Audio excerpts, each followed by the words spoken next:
Hello and welcome to Azure Databricks SQL or SQL or Structured Query Language as it's also called.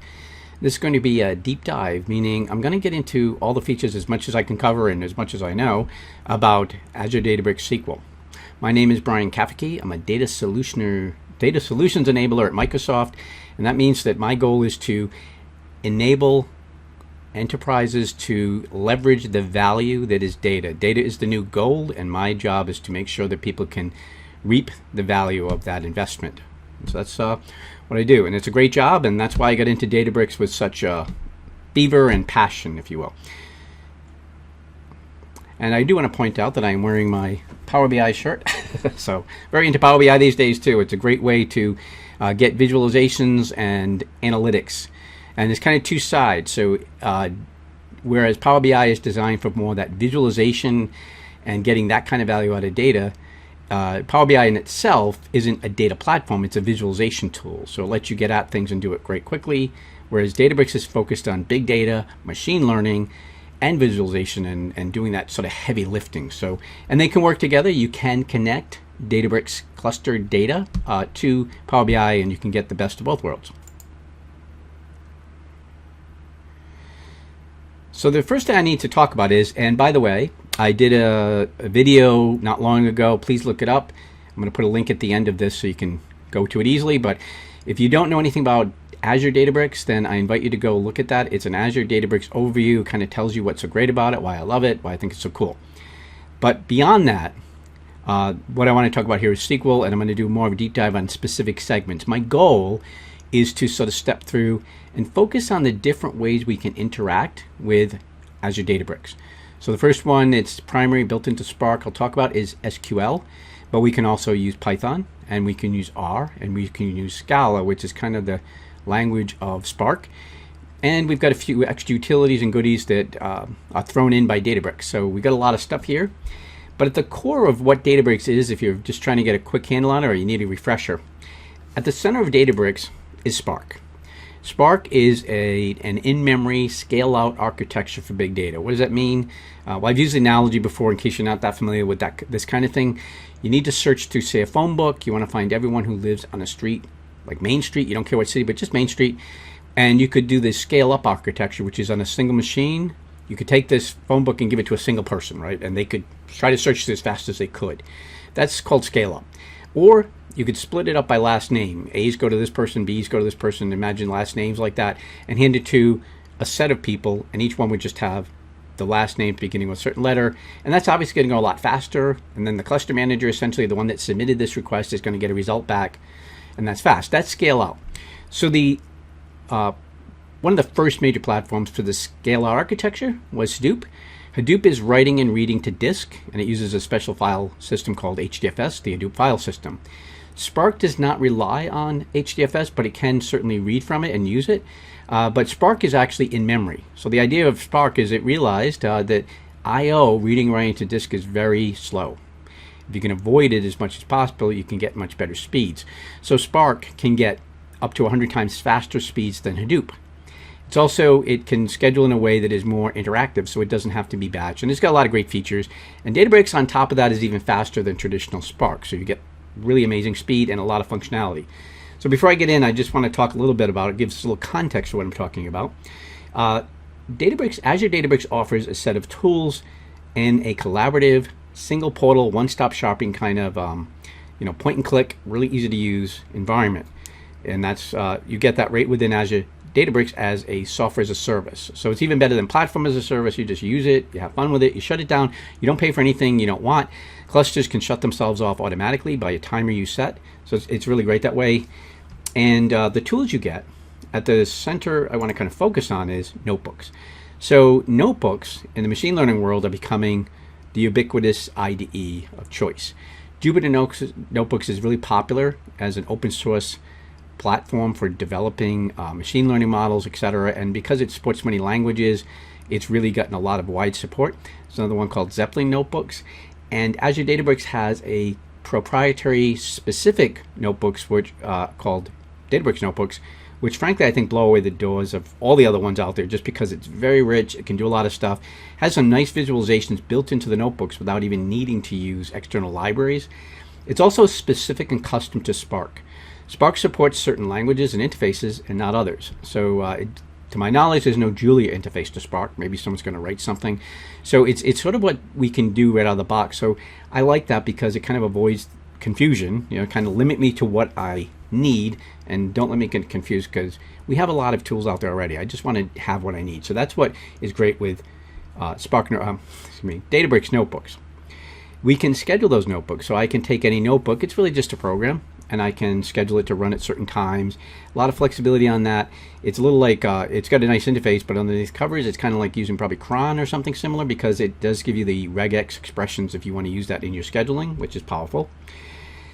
And the collaboration is also supported, so we can have any number of data scientists authenticated through Active Directory and sharing, and we have role-based security and all this good stuff, and we can define who can create clusters, who can use the clusters, who can create notebooks and edit notebooks, etc.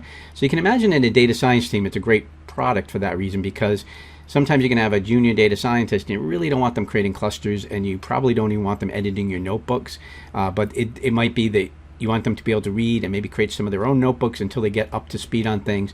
Whereas the senior data scientists and project managers may have more leeway and have more security privileges to do things. So that's a really great feature of it as well. And one of my favorite features is also easy cluster creation.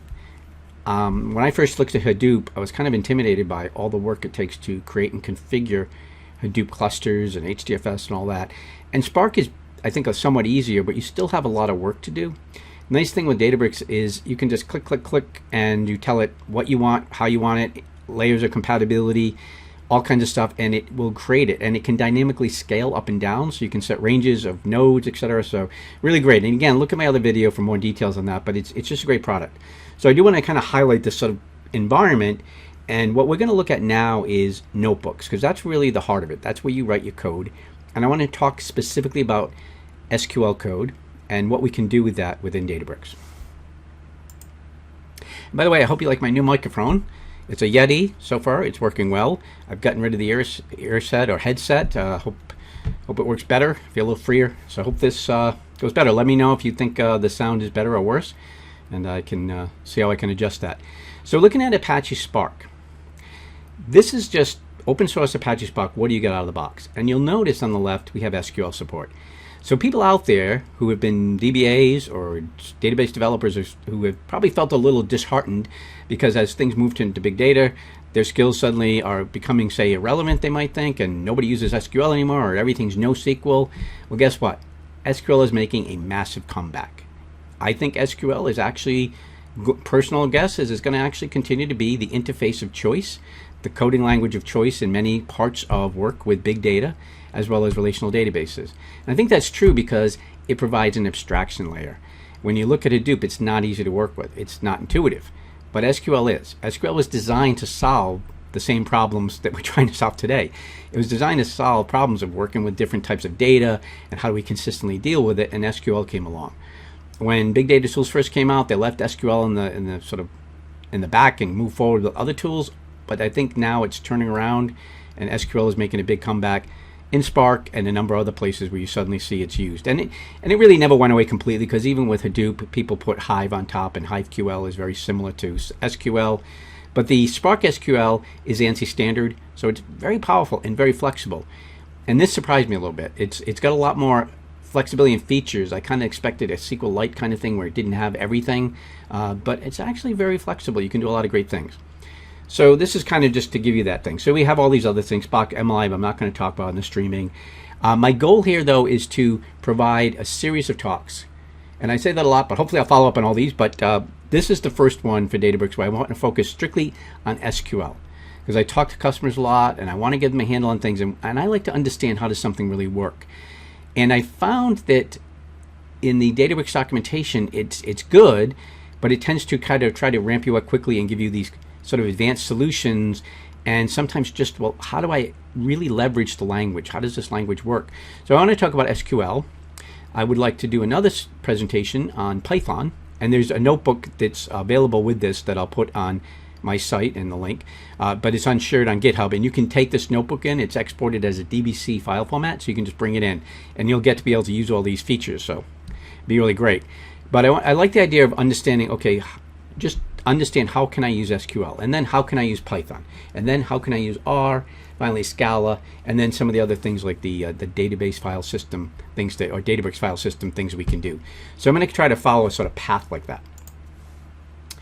And just again to kind of emphasize the architecture, when we're dealing with SQL or Python or R, and we're dealing with this PySpark interface, whatever, one of the things that I've learned to be mindful of is that this is not just a single machine. You're not just sitting on your own machine. You're not even sitting on one large server.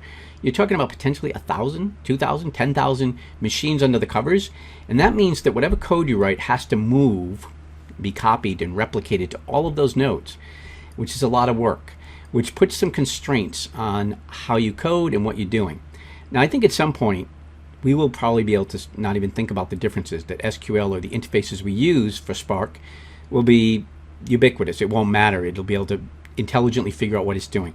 We're not quite there yet. There's some variations that we need to do when we're going from our own little client machine, potentially even to a server-based, if you like a machine learning server on SQL Server. There's some modifications we can make to scale up, and scaling out requires some modifications too. So it's pretty close. There's a lot of ways I think you'll be really impressed, like, wow, I can do what I already know how to do in SQL. But there are a few things you got to be aware of, and sometimes just not knowing things like putting a semicolon at the end of a sentence can be very frustrating because you don't know why you're getting errors. So like anything, there's always syntactic requirements, and that's why I'm here to kind of go over this and hopefully make it more comfortable to you.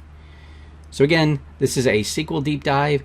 I don't think there's any other documentation out there. I've searched and tried to find something that really walks through how to really do lots of different things with SQL within Databricks or Spark for that matter. And I found bits and pieces. So I've tried to cobble together examples in a notebook, which is available to you, and I hope you find it useful. So let me break out for a minute. And I'm going to switch over to my Spark or Databricks notebook. And I'm in the Spark portal. Okay, I use Spark and Databricks interchangeably now, so let me try to say it correctly. I'm in the Databricks portal, the Azure Databricks portal, and you get all these different features from clusters, etc. And I'm working where we organize our code, which is in notebooks, and we do that under workspaces. And you notice I've got a lot of different workspaces, and you can have them organized by users, etc. Usually, every user will have their own workspace. And so a workspace is really just like a file system, a storage area you can put things. And what I want to do now is I'm going to go to my notebooks, and I'm doing, as I mentioned, I'm trying to do, as you can see, I'm working on one in Python, not ready for prime time yet, but I have a pretty good one here I think you'll like on examples in SQL. So I'm going to go there, and I'm in this notebook, and I'm going to ignore the top here, which are widgets. Well, I'll show it a little bit, and I'll show you how we're going to use them, because that's one of my earliest things. But you can do something in notebooks, widgets, where I can have sort of GUI controls that allow me to provide values to my code. You can do this on a cell-by-cell basis, or you can do that at the top so that it can affect multiple cells. So it's really cool. So what I want to talk about is, so this is a Databricks notebook, and if you're used to notebooks with Jupyter or something, each box is called a cell.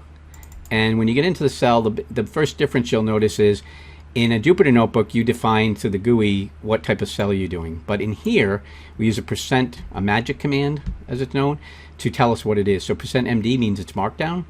Other than that, it's going to work just like any markdown you've used in Jupyter notebooks or whatever you've used. And you can see we can include images, and markdowns use this pound. So it's like a 2 pound signs like this is basically an H2 tag. So it gives us a header thing, and we can do, bullet points, etc. So that's really the idea here. I'm going to have to do another training video and more details about all the features within this as well. But my goal isn't really to demo notebooks, but we can navigate around here with our add cells and stuff.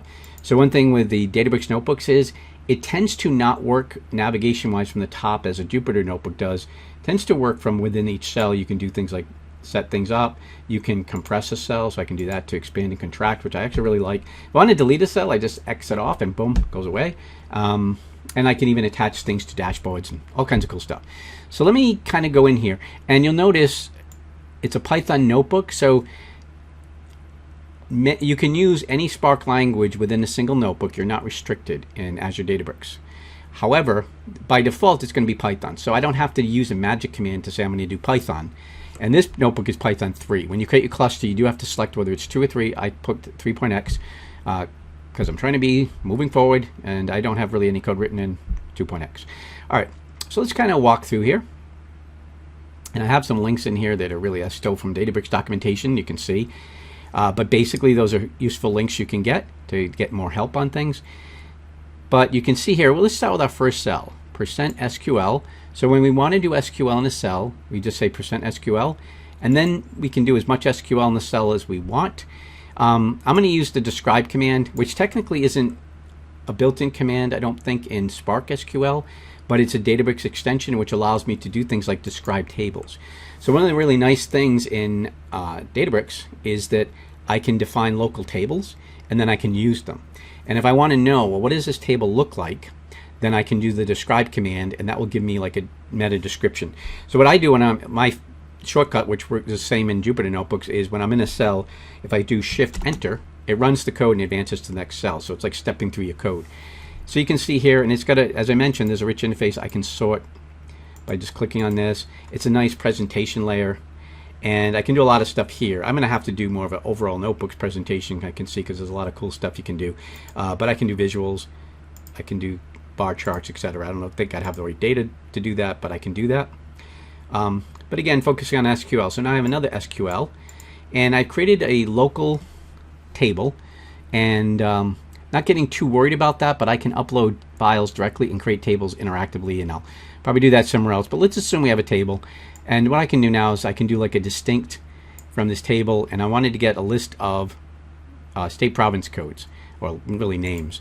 Now I did this, and I can run this. I'm not going to run necessarily all of these because it's just unnecessarily making you wait.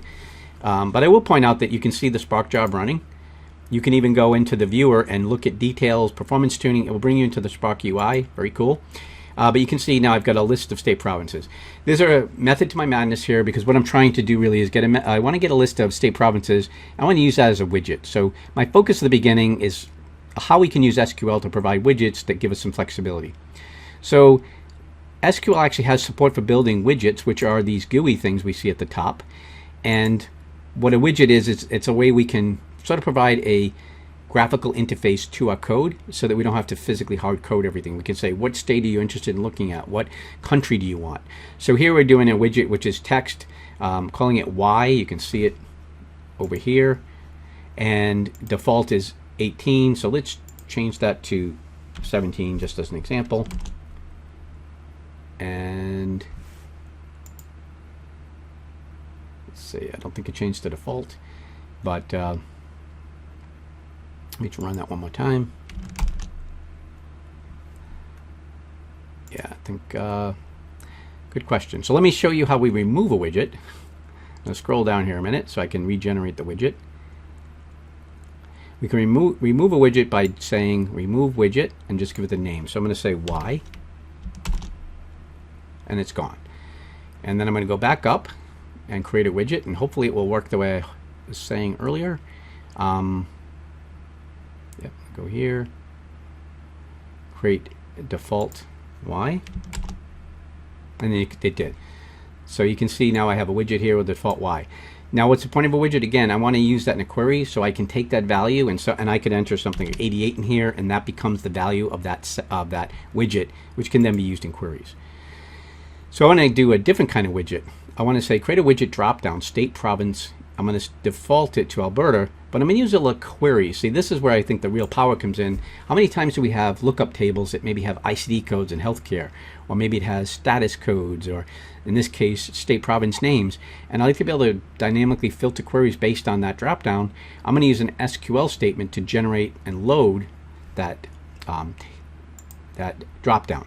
Now I already have one called state province, so I'll just call it state province 2, so you can see that we'll regenerate the same thing. And you can see the Spark jobs running.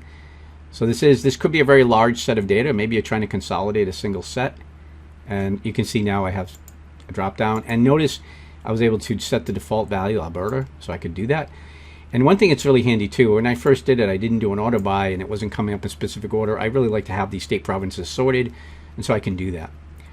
So now I want to use that here, okay? And so what I'm going to do is just a %SQL, and I'm going to do my normal query. But notice here I say get argument, and I give it the name of the control, or the widget, which is here.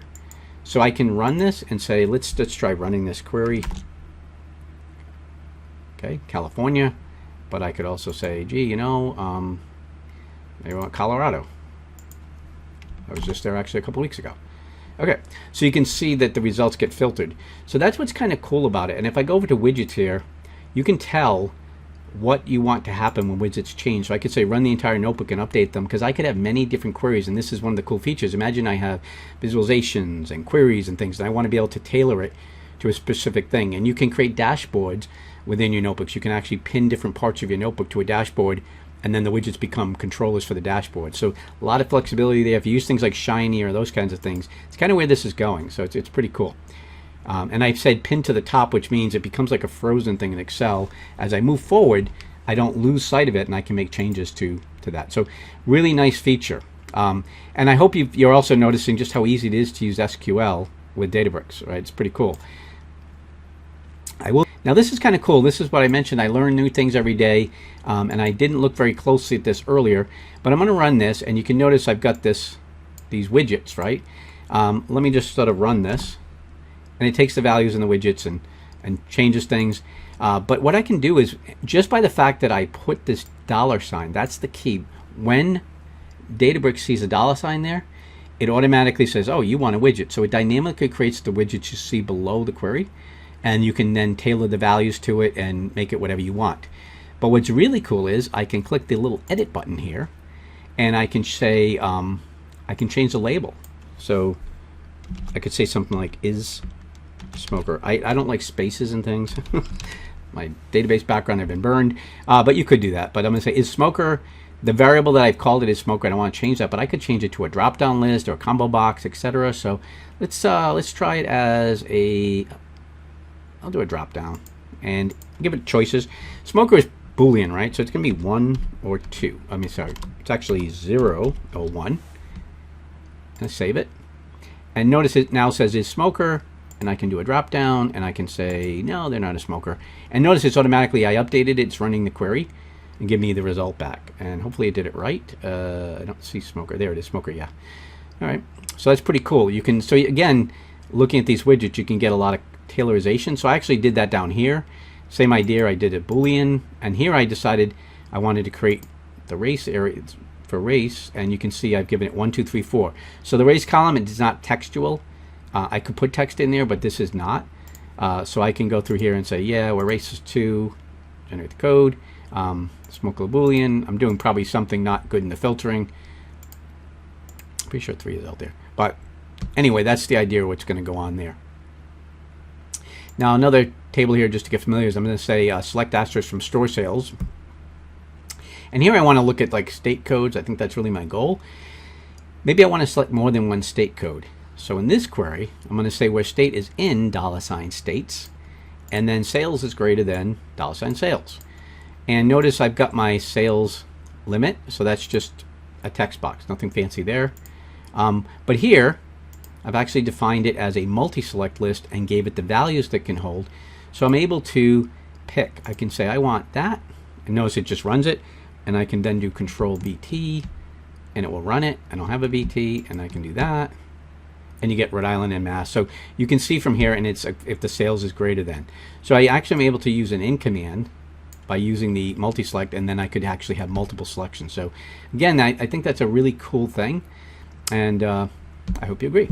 So anyway, another table I have in here is this Birthweight thing. I use that a lot for predictive modeling. It's a kind of a simple way of demonstrating predicting low birth weights in things. And so I'm going to use that here, and I just kind of demo that. Let's see. I guess actually I don't have any more demos with that. But again, as you saw, if we want to get rid of a widget, we can just use remove widget. And we've got all these different widgets at the top. We can reference any of those. Again, just kind of go back. We want to reference a widget. We need to go one that's at the top. The ones at the top, we use get argument. So if we use to create widget to create it, we'll use get argument and in quotes the name of that widget to get the value from it. I really love that because having that flexibility is nice. I can give some queries. They don't have to edit code. They can just make changes. So if you've ever had to, give your work to somebody, maybe a boss or something, and they're not familiar with the coding, you can make it sort of user-friendly to them. Say, just change the drop-down, don't change code, and we'll be good. All right. Now, you can also do some cool things. And I know this is really more SQL, but I do want to talk to the fact that SQL is supported within the Python interface. So I'm importing PySpark. I don't think it's actually necessary to do the import for PySpark with Databricks. It's kind of assumed. But then I'm going to do the Spark SQL. And so I'm going to be using SQL from within Python, PySpark. And what I did is, if you're not familiar, Python supports something called a data frame, as does R. And a data frame is really like an in-memory table. So that's really what it is. You can query it, etc., just like a table. And again, you can kind of get details about what it did here. You can see state province came back. And here I'm saying display, and that's a Databricks specific command, display state province df, and it kind of gives me a nice listing. If I use the Spark native things to do the similar thing like show, it doesn't look as pretty. So here I get a nice little graphical kind of display. I can say import pandas, and here I'm going to say the same thing. So I can also say display state province with pandas. In this case, it's a PDF. I'm using the pandas select method. And again, so pandas will integrate with PySpark. Sometimes you get some slight variations when you're doing things that you would typically do in pandas and you're doing it with Spark. But the PySpark interface is designed to work with pandas. So when I do this, notice it's doing a Spark job. That could be over 10,000 machines that are working with that. So it's pretty cool that I can use a pandas type interface and get the same functionality that I would get with Spark, and I don't write MapReduce, which to me is huge. All right, and I can also notice I can use this way of reference in a column, using again just that notation with the brackets, if people like to do that. Both are supported. The dot notation for column names works, but there are some limitations in it, so you're really safer to use one of these methods. Okay, and I'm going to create here a state code list. And so I'm just creating a list here of my values. I think that's a list type, yeah. And then I'm going to print it out so you can see here I printed it. And then I'm going to do an iteration over. I'm just going to loop around on it. And that's what I'm doing there. And now what I want to do is I'm going to so what did I do? I created this state codes list. And I'm going to use that Python variable to create a widget. So I'm using db2's widgets dropdown. And notice I can pass state codes into that. And you can see the state right here. So if I try state 2, let's just see I do that. Where did it go? State 2 is now available. So that's how easy I can use Python just as easily to create my widgets that are custom. So if I want to create widgets and I don't want to use SQL, I want to use Python to do that, I can do that and then integrate it into what I'm doing. Okay. Can't get too far with SQL if we don't know anything about the dbutils.fs.ls or the dbutils file system interface. So this is a Databricks extension. There is some Spark ability to work with the file system and things, but this is sort of makes it a little bit easier right within our notebook. I can do things like show me everything on the main directory, and you can see Spark kicking out and getting that information for me. Comes back, and here I want to find things that are on file store tables. Little interesting thing is that when you upload tables to be defined manually, it will put them temporarily in the file store system table, so I can do that as well. Okay, and one thing you can do here, I started playing with these commands. I'm not going to have to still work on them, but the ability to sort of expand and contract is kind of handy. So a nice little visual thing. Oh, and another really handy thing is you notice in this cell, something you don't get in Jupyter Notebooks, but I can notice where it says what databases do we really have. I can say hide title, goes away, and I can say show title. I really like that because otherwise you have to create a separate markdown cell every time you want to put even a simple description in, or you put in a comment, which is kind of ugly. But here I get a nice little label that I can put on the cell of code that can explain things. So it's just a nice little extra. And so now I'm going to talk a little bit about how I can kind of find out what I have. So you can actually have in Databricks databases, and then you can create tables within the databases. And it really starts to feel a lot like a relational database environment because you have SQL, you have these abilities to work with different languages against it, and it's organized and structured. It can have schema related to it, so you can store the metadata with it. So I've created a couple of databases, and if I say show database, it will go back. It'll go against Spark and say what databases has Brian created. I know what it's going to tell me because it's below, but chronic disease DB is one. By default, there's a default database, and then there's MyDB. So you get several in there that you can work with. But I want to do show tables, so I can do that. And you get show tables. So these are all tables I've created, and they're really not much different than tables you'd have in a database. So they're out there. I can query them. It's they've got metadata attached, all kinds of stuff like that. And notice when I query, I can also do this little thing here. Just thing I can download datasets if I want that I've queried. If I want to look within, and this is not obvious, but if I wanted to do show tables but for a specific database, there's a couple of ways I can do it. One way is to say show tables in, and then it will show just the tables in that particular database. Another way is if you've ever used the use statement to set the context of a database, you can also do that. What I've learned, however, is make sure you include the semicolon, because if you do use and then a show tables or something else, it won't know to terminate that command. So use will also work with that. And again, this is all in the SQL type. And I can also do explain with a query. And I think this is kind of interesting because it starts to feel like, and Spark very quickly does feel like a relational database in many ways. You have performance considerations, you have the idea of partitioning and how efficiently you've partitioned, how your queries are being utilized, things like that. And a lot of the same ideas and problems that came across with scale up technology like databases like SQL Server are starting to creep up into the big data world too, which I find really interesting. So DBAs out there that have gotten good performance tuning skills in database world probably could transfer those pretty well to the big data world, because it's a similar type of thing. And so if you've used the old explain plan type of thing, you can see it here. I can run explain plan, and you get this documentation here. And you can go into, and I'm not going to get into all this, but when you run queries, you can also drill right into the Spark UI and look at details. The other thing, so this was the extended, and it gives me explain extended, and this is the code design, so it actually shows me how things are running and going into things, so it's kind of showing me what it's doing internally. Now if I want to get columns related to a particular table, I can just run this, and it gives me the columns, and so that's kind of cool too. And I think you should say extended, I'm not sure, but I think it will also give you data types. If I want to show the create table for something, which is great because I can just lift that right out, copy and use it somewhere, I can say show table, show create table on this particular table, and it shows me, you know, the meta definition and how it's set up and all that good stuff. So it's pretty cool. And this is another one I hid because I'm working on it. But I can also do this thing where I want to say show table properties, and I'll get this. I'm not really sure what that does for me, but if I need to know it, it's there.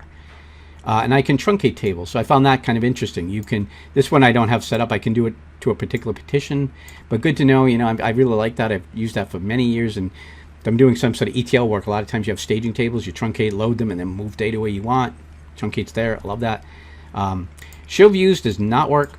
There's probably a command that will do something like that, but you can create views within Databricks. So you can create tables and views in code through SQL. Like if you've done, you know, create a view as something, you can do that within SQL. I think we have an example there. We can create tables, etc.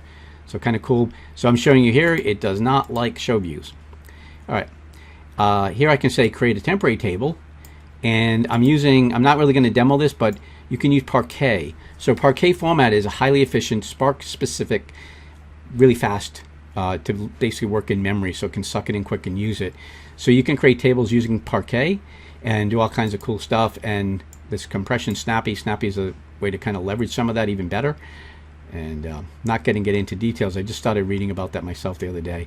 So I've got some links in this notebook. So again, when you get it on my GitHub account, you can follow some of these links for more details. So I hope this is helping. Make comments. But this is what I found lacking, all these examples. I just had a hard time tracking them down, piecing them together, guessing at some cases. So hope you're enjoying this as much as I enjoyed finding the answers. I can do describe extended. So I was asking about, mentioned that. So I want to get not only the list of columns, but I can now find the data types and whether or not, you know, what I think nulls, whether they support null. And here is another example, describe extended, and I'm giving it the database specific part of it. You can also insert into tables. So you can do a drop table if it exists. And then here it's going to create a table. So let's try this, because I did try it earlier and it worked well. Dropping a table. So there's something called sum table. That's in the default database. Here I'm going to select from MyDB Birthweight, run a query, limit it to 10, and I'm going to automatically create it and put it into sum table. And it did. And then to prove that sum table is there, that's sum table. So really handy. Again, what I'm trying to convey, I hope it's coming across, is if you're used to working in a relational database, you're going to find Azure Databricks SQL really powerful and really handy, and you're going to be able to do a lot of work quickly with it, which is what I like. So I like the fact that my skills are relevant still. And so this is your typical just selecting from a table. But what I can also do, you notice here we had to say MyDB, but we can use the use statement, and then we can do our select statements. And this is just like what we do in SQL Server, so nothing really different there. I may have gotten rid of the table in this case, so that may be a reason for the error. Let's see if that table exists. No. All right, so that's just because the table, I got rid of it there. But I can actually go over just to show you how that works. I'll go over here to my default, and there is one in default called Birthweight without the CSV. Let me see. I have Birthweight CSV. It looks like in my table. Not sure why that didn't work. Seems like it would be good. I bet it's the lack of the semicolon. Nope, didn't like that anyway. Oh.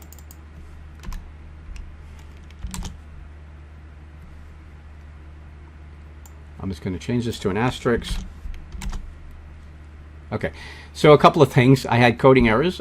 Surprise, surprise. I originally tried use database when I was playing around. You just say use database name.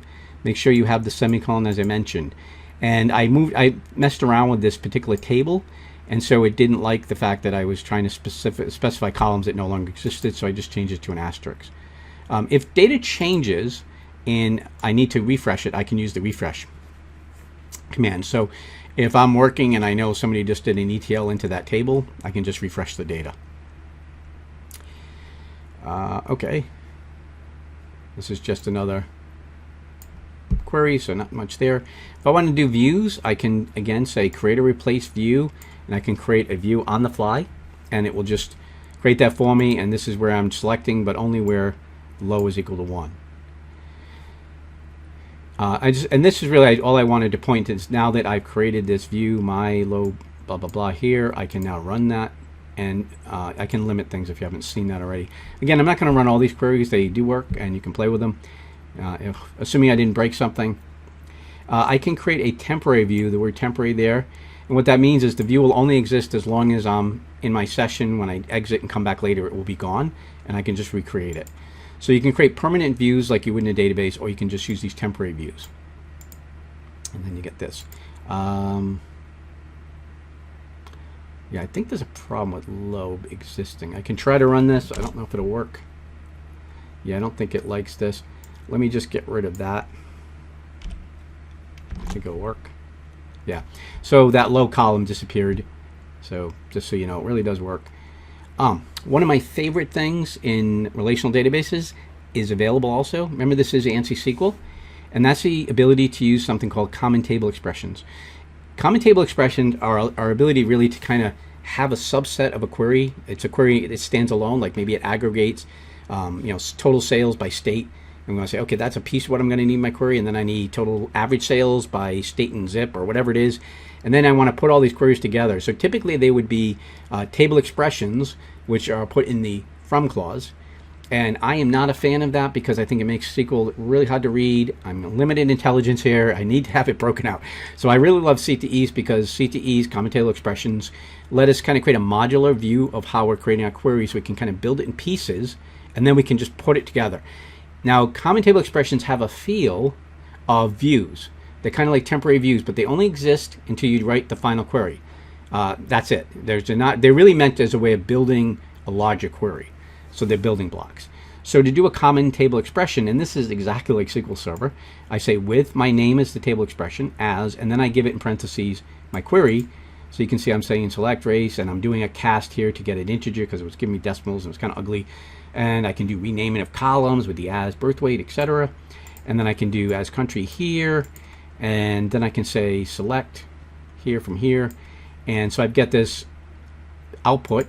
And so what I'm getting is building my first query, which is called my data. The second query is count by race. So I'm getting a count, which I'm calling count by race. And then I'm running one final query that puts it all together. And so I'm selecting from this table, which I created earlier. And then I'm doing an inner join on the first common table expression.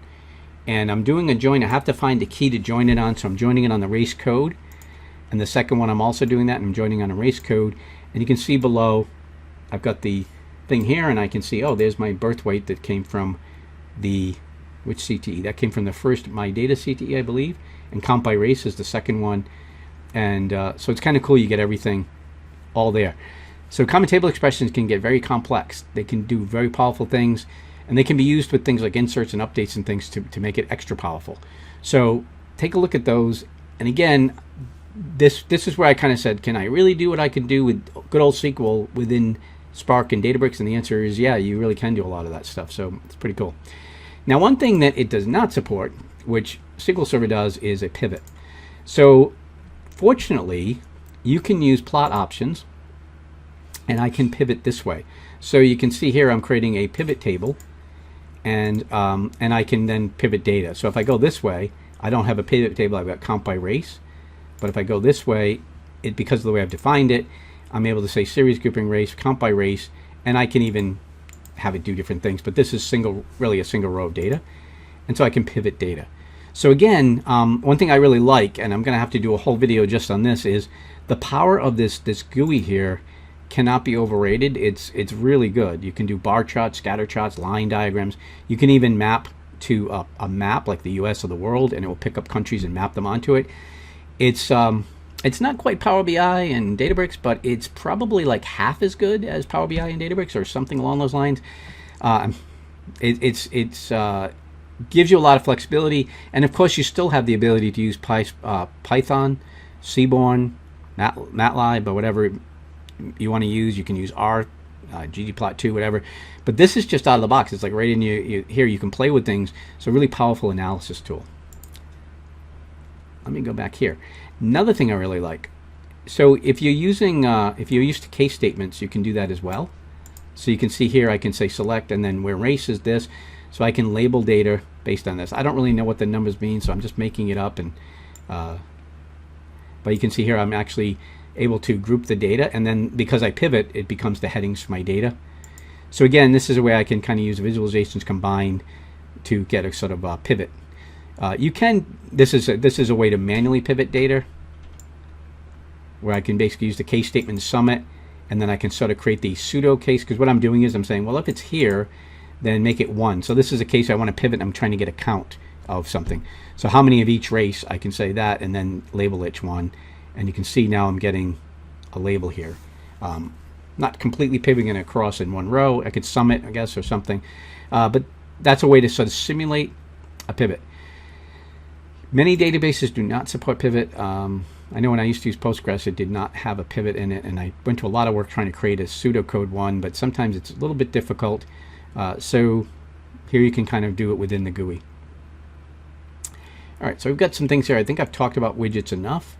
And yeah, so I really talked about really what I want to cover. So that's the end of my notebook as far as that goes. A lot of cool stuff. If you don't know what it can do, try it. That's your best bet. I found the SQL interface to Databricks to be the easiest to use of all of them, the most intuitive. It's awesome, really. It's great.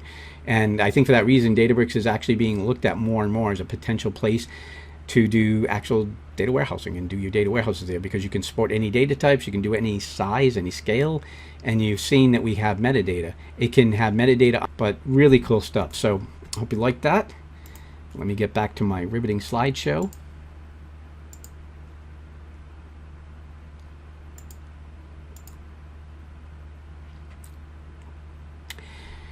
Right, so that's a wrap. I hope you liked the presentation. I hope you got something out of it. Comments welcome.